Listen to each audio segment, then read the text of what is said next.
devant la défaillance organisée des divers organes de l'État, en particulier de l'administration territoriale, de la justice, de la communication et du Conseil national de la communication dans la lutte contre la haine et la stigmatisation tribale, le MRC prend ses responsabilités républicaines contre les médias incitateurs au génocide.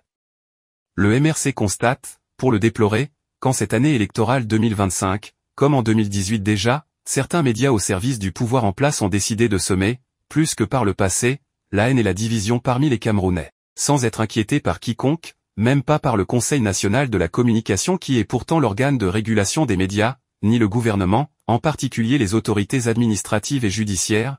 Des médias audiovisuels et certains journaux se sont spécialisés dans la stigmatisation et l'incitation ouverte à la haine tribale. Leurs cibles sont une communauté ethnique, un homme, candidat au scrutin présidentiel à venir, dont le crime est d'être originaire de cette communauté ethnique, Maurice Kamto, et un parti, le MRC dont les militants sont traités comme des déchets et évoqués comme des étrangers qui ne seraient qu'une tolérance au sein de la nation camerounaise.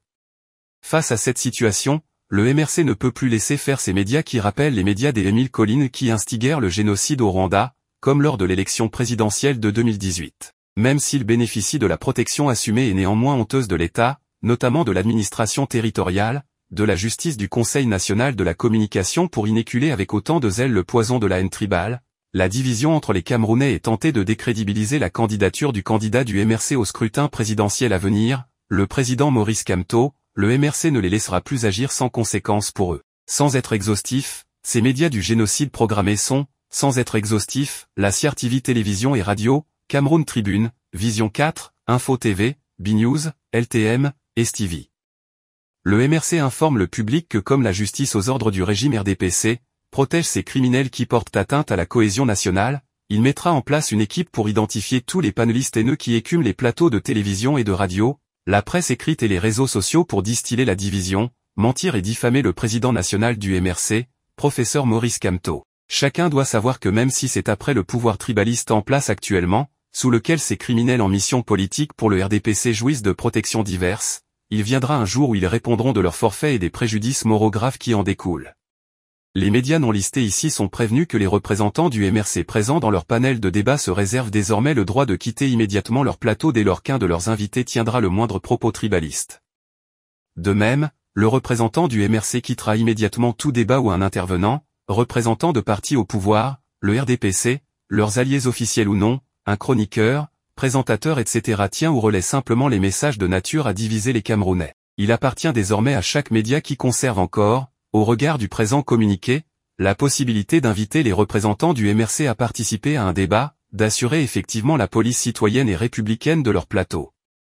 Tous les militantes et militants du MRC sont tenus de respecter scrupuleusement les directives contenues dans le présent communiqué, faute de quoi ils s'exposent aux sanctions disciplinaires prévues par les textes du parti.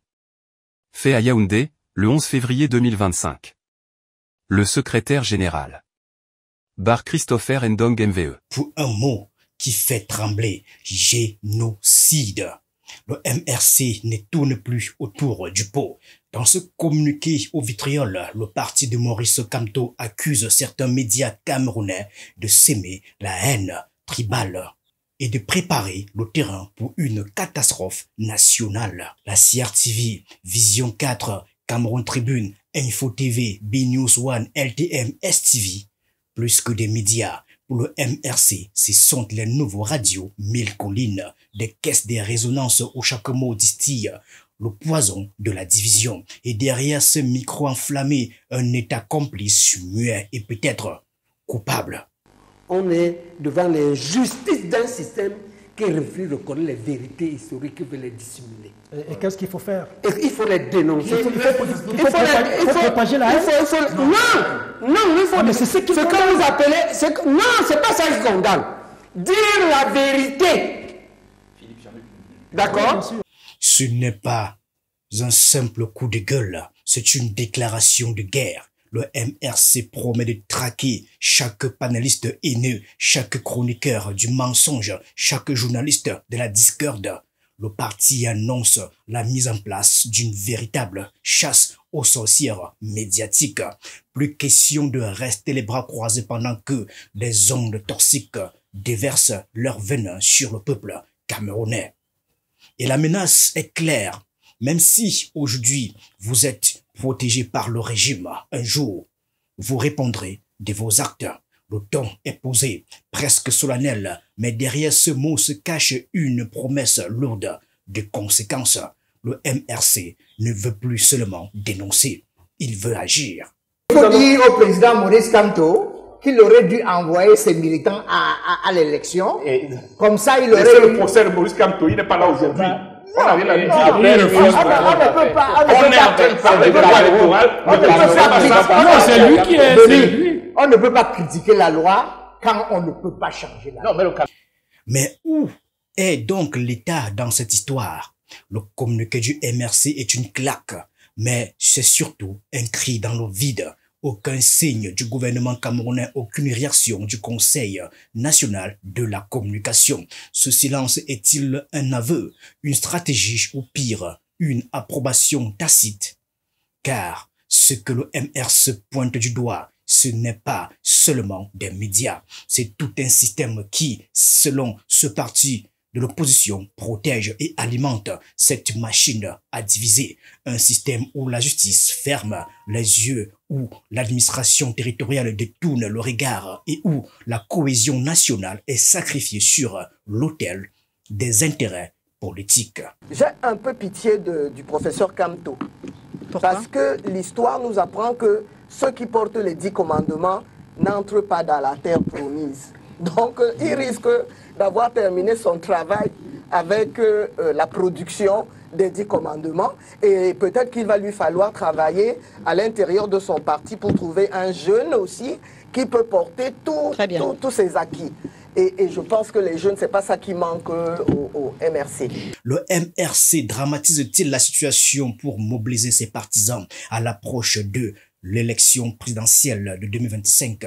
En dénonçant un génocide programmé, Maurice Kamto joue avec des images fortes, des souvenirs douloureux. Est-ce une manière de détourner l'attention des critiques sur sa propre campagne? Ou une véritable alerte face à une dérive dangereuse? Ce qui est sûr, c'est que ce communiqué ne passera pas inaperçu. Le MRC a lancé une bombe médiatique et les débris risquent de retomber sur tout le paysage politique camerounais. La question est maintenant de savoir qui sera touché et surtout quelles seront les prochaines étapes de cette escalade. Ça n'est pas nouveau. Il a tenu à réaffirmer un certain nombre de choses qu'il a eu à dire plusieurs fois. Les déclarations sont là, elles sont connues. Il est plutôt avare en paroles, en commentaires. Ne commente pas trop les commentaires le concernant. C'est l'une des rares fois où il parle de sa personne et de l'utilisation qu'on fait de son nom. Je pense que peu d'acteurs politiques peuvent l'incriminer pour ses propos. Le mouvement pour la renaissance du Cameroun a eu à s'ériger contre un certain nombre de pratiques. Je veux dire, il le fait parce qu'il a constaté qu'il y avait un problème avec certains de ses soutiens. Il le fait parce que, comment dirais-je, il le fait de la même manière qu'il l'a fait il y a 2 ans, il y a 3 ans, il y a 4 ans, il y a 5 ans. Chaque fois qu'à un moment donné, vous savez bien, nous sommes en train d'entrer en période électorale, il y a des gens qui sont payés pour nuire. Dans un pays où la moindre étincelle peut mettre le feu aux poudres, ces accusations sont loin d'être anodines. Le MRC a frappé fort, très fort d'ailleurs, mais en choisissant des mots aussi lourds que génocide, haine tribale et médias criminels, le parti prend un risque, celui de jeter de l'huile sur un feu déjà brûlant.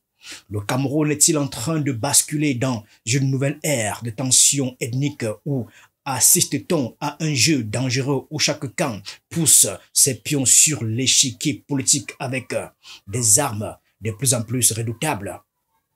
Ce qui est certain, c'est que la présidentielle d'octobre 2025 ne sera pas seulement un scrutin, ce sera un champ de bataille où les mots, plus que jamais, tueront ou alors sauveront.